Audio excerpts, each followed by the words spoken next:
Hello and welcome back. Today I'm going to be showing you how to turn beatboxing into actual drums with using only effects that are included in FL Studio and OTT, which is free to download. But before we continue, if you're new here, you might want to consider subscribing and liking the video, or not. Actually, no, never mind, just watch the video. As usual, we're gonna head into FL Studio. Let's choose a mixer insert. I usually just choose 30 just because I'm used to it. Doesn't really matter which one you choose. Put our mic input to mono in 1. And since I don't want to hear myself twice, I'll go ahead and deroute it from the master like this. So it's still being input, I'm just not hearing it right now. And we're gonna open up Edison. Now what we're gonna do is record some beatboxing.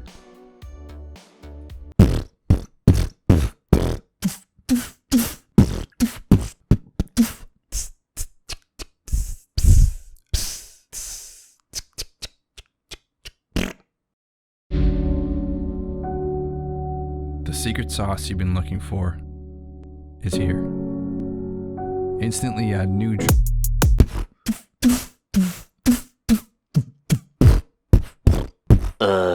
Now I'm gonna select the ones I actually want to keep and process into better sounding samples.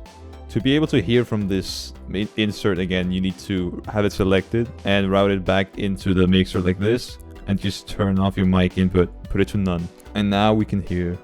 So use this button to drag it out to the playlist and keep it as a sample. Now I'm gonna repeat this process for the rest of the ones I like. So I've gone ahead and selected all the ones I want to keep. So once you have your selection, don't forget to normalize them all individually.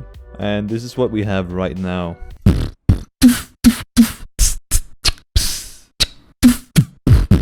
So what we're gonna do is assign these to each their own individual mixer tracks. 12 seconds later. And now we have them lined up in our mixer track like this.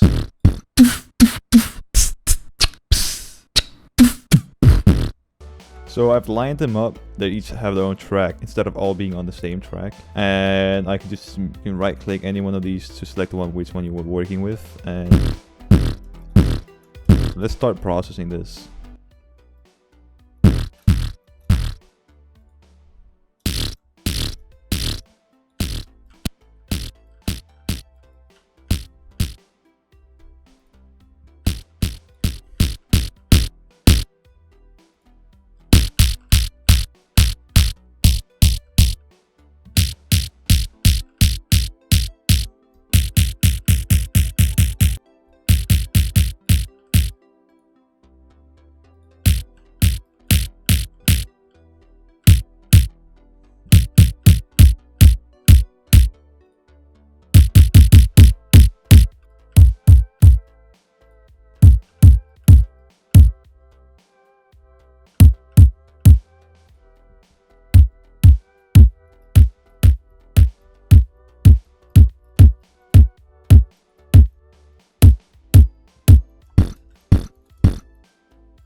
So now that we've done all the processing and all the samples, what I'm gonna do now is export each sample into my own little Beatbox processed sample pack over here. So I'm gonna highlight this first beat because none of them are really longer than that. Now we're gonna solo our first kick right here. So it's the only one playing when we play.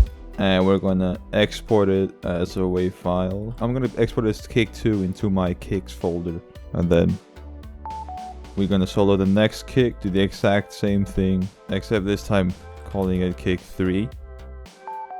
And so you just want to repeat this process for all of your samples and name them accordingly and put them in according folders.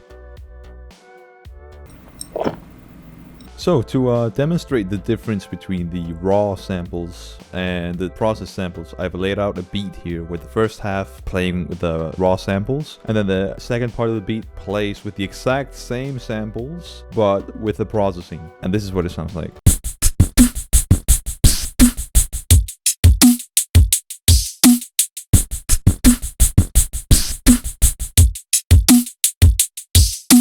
Pretty clear difference in my opinion, and this is almost usable for any song actually. Just a tiny bit more customization, whatever you want, and it'll pretty much be ready to use for any song you want to make. If you guys like this video, please consider subscribing and liking it, maybe even commenting down below what you thought about it, and if you didn't, then dislike it and unsubscribe. As always, thank you guys so much for watching.